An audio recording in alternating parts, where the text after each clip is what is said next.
সকলকে স্বাগত জানিয়ে আজকের আলোচনা শুরু করছি। আলোচনার বিষয় মুকুন্দ চক্রবর্তীর চণ্ডীমঙ্গল কাব্যের কবি প্রতিভা আলোচনা করো। আমরা সকলেই জানি মঙ্গল কাব্য ধারার অন্যতম শ্রেষ্ঠ কবি ব্যক্তিত্ব হলেন মুকুন্দ চক্রবর্তী।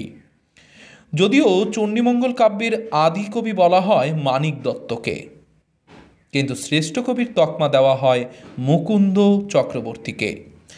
তার রচিত কাব্যর নাম অভয়া মঙ্গল।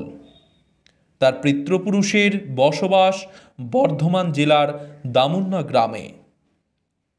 কবির পিতামহ ছিলেন জগন্নাথ মিশ্র, পিতা হৃদয় মিশ্র। বাস্তুভিটে থেকে উৎখাত হওয়ার পর কবি মুকুন্দ চক্রবর্তী মেদিনীপুরের অন্তর্গত আররা গ্রামের জমিদার বাঁকুড়া রায়ের আশ্রয় নেন।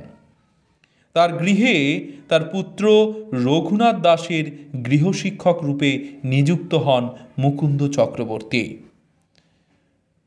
বহু সময় পর্যন্ত তিনি সেই ছাত্রকে পাঠদান করেছিলেন। যখন রঘুনাথ স্বয়ং জমিদারের আসন অলঙ্কৃত করেন, তখন জমিদার রঘুনাথ শিক্ষক মুকুন্দ চক্রবর্তীকে সভাসদ রূপে মনোনীত করেন এবং অনুরোধ করেন মঙ্গল কাব্য রচনার। এরপরই কবি মুকুন্দ চক্রবর্তী অভয়ামঙ্গল কাব্য রচনায় মনোনিবেশ করেন। তার কাব্যের রচনাকাল প্রসঙ্গে একটি শ্লোক রয়েছে: শাকে রস রসবেদ শশাঙ্ক গণিতা, কতদিনে দিলা গীত হরের বনিতা। এখানে আমরা সালটি গণনা করে নেব। শাকে অর্থাৎ শকাব্দ, রস 9, রস 9, বেদ 4, শশাঙ্ক 1, অর্থাৎ আমরা শকাব্দ অনুযায়ী যদি নির্ণয় করি শেষ দিক থেকে, তবে আমরা পাবো 1499, আর খ্রিস্টাব্দ অনুযায়ী যদি আমরা গণনা করি তবে হবে 1577, অর্থাৎ 1577 খ্রিস্টাব্দ। মানিক দত্তের চণ্ডীমঙ্গল থেকে খানিক কাহিনী অনুসরণ করলেও মুকুন্দ চক্রবর্তীর চরিত্রগুলি জীবন্ত রূপে অঙ্কিত হয়েছে। কারণ কালকেতুর উপাখ্যান অংশে দেখা যায় ব্যাত কালকেতু যখন বনে পশু শিকারের উদ্দেশ্যে গিয়েছিলেন, কিন্তু পশু শিকার হয়নি, এমতাবস্থায় তিনি যখন খালি হাতে বাড়ি ফিরে আসছেন, সেই সময় তার সাক্ষাৎ হয়েছে দেবী চণ্ডীর ছদ্মবেশধারী লাবণ্যময়ী নারীর সঙ্গে। ঘটনাচক্রে কালকেতু সেই ছদ্মবেশকারী চণ্ডী দেবীকে নিজ গৃহে নিয়ে আসেন। ফুল্লরা বাড়ি ফেরার পর সেই রূপসী নারীকে দেখে খানিক ঈর্ষান্বিত হন। স্বামীর প্রতি তার খানিক রাগও হয় বটে। অপর নারীকে কেন গৃহে নিয়ে এসেছেন?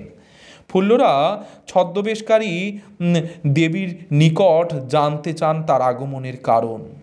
তখন ছদ্মবেশকারী দেবী চণ্ডী জানান, আছিলাম একাকিনী বসিয়া কাননে, আনিয়াছে তোর স্বামী বান্ধি নিজ গুণে। এই বাক্যবন্ধদ্বয়ের দু ধরনের মিনিং আছে।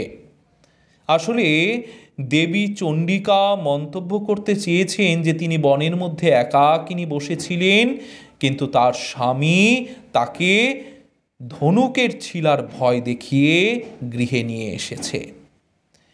এই অর্থ গ্রহণ না করে ফুল্লরা গ্রহণ করেছেন যে তিনি একাকিনী বসেছিলেন তার স্বামীর গুণে, অর্থাৎ কালকেতুর গুণে মুগ্ধ হয়ে দেবী চণ্ডিকা তার গৃহে এসে আসীন হয়েছেন।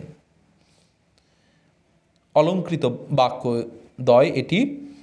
আমরা দেখব যে দেবী চণ্ডীর এই নিজের পরিচয় জানার পর খানিক ঈর্ষান্বিত হয়েছিলেন ফুল্লরা। চণ্ডীদেবীকে এরপর ফুল্লরা জানিয়েছেন তার স্বামী জনম ভিখারী, উপরন্তু তার গঙ্গা নামক সতীনও রয়েছে।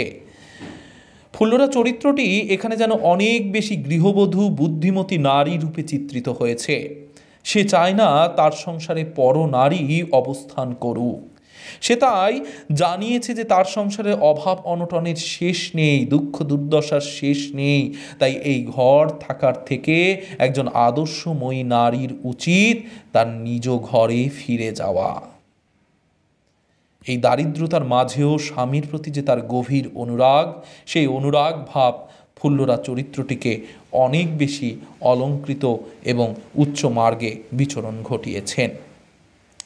আমরা দেখব মুকুন্দ চক্রবর্তীর চণ্ডীমঙ্গল কাব্যের বণিক খণ্ডে ধনপতি সদাগর চরিত্রটি রয়েছে।